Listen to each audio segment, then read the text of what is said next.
मुस्तैद लड़ाकू विमान, गरजते इंजन और फिर अचानक यमन के आसमान से बरसता हुआ बारूद। किसी ने सोचा नहीं था कि इस्लाम के दो सबसे मुकद्दस रहनुमा और खाड़ी देश के सबसे दो सगे दोस्त सऊदी अरब और संयुक्त अरब अमीरात एक दूसरे के खून के प्यासे हो जाएंगे।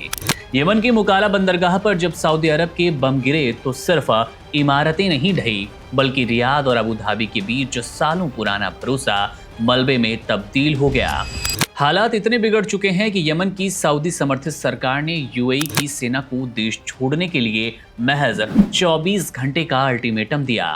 ये कोई मामूली झड़प नहीं, बल्कि मिडिल ईस्ट में एक नए और महाविनाशकारी युद्ध का आगाज है, जिसने दिल्ली से लेकर वॉशिंगटन तक हड़कंप मचा दिया। इस खूनी कहानी की शुरुआत हुई यमन के मुकाला बंदरगाह पर एक जोरदार धमाके के साथ।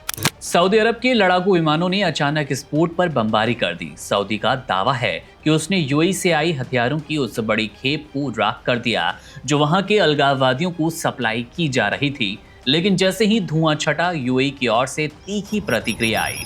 अबू धाबी ने कहा कि सऊदी ने झूठ बोला है, उस जहाज में हथियार नहीं बल्कि उनकी सेना के लिए राशन और दवाइयां थी। यह हमला यूएई के स्वाभिमान पर सीधी चोट थी। देखते ही देखते कूटनीति की मेज जंग के मैदान में तब्दील हो गई। यमन के राष्ट्रपति रशद अल अलीमी ने टीवी पर आकर यूएई के साथ अपना डिफेंस एग्रीमेंट फाड़ दिया और अमीरात की सेना को 24 घंटे के भीतर यमन से बाहर निकलने का फरमान भी सुनाया। यूएई ने भी गुस्से में अपनी बची हुई सेना वापस बुलाने का अब फैसला कर लिया। लेकिन सवाल ये कि क्या कल तक जो कंधे से कंधा मिलाकर हूतियों से लड़ रहे थे, वे आज एक दूसरे के जानी दुश्मन बने तो कैसे बन गए?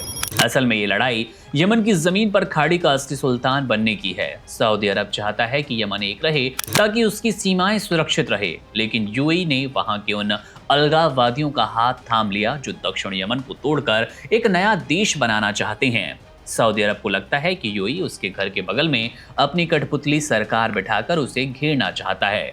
सऊदी ने इसे अपनी रेड लाइन कह दिया, जिसे पार करने की सजा उसने बम बरसार कर दी। अब ये सिर्फ दो देशों की नहीं बल्कि दो विचारधाराओं और दो बादशाहों की अना की लड़ाई बन चुकी है।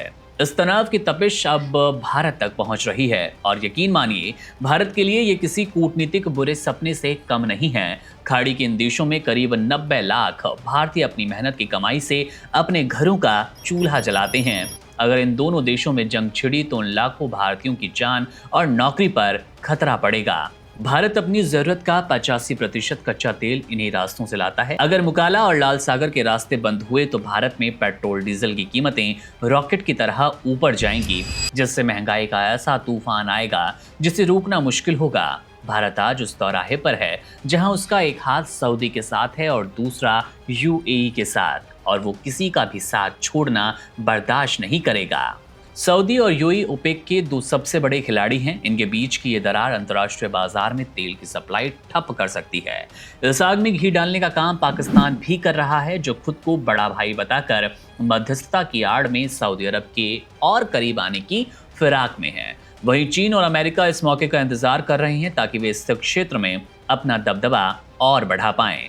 यमन की तपती रेत अब गवाह बन रही है एक ऐसी दुश्मनी की जो शायद पूरे मध्य पूर्व का नक्शा बदल दे। अगर इन दोनों मुस्लिम शक्तियों ने अपनी तलवारें म्यान में नहीं डाली तो ये नया युद्ध सिर्फ यमन को ही नहीं बल्कि वैश्विक अर्थव्यवस्था को भी भस्म कर देगा।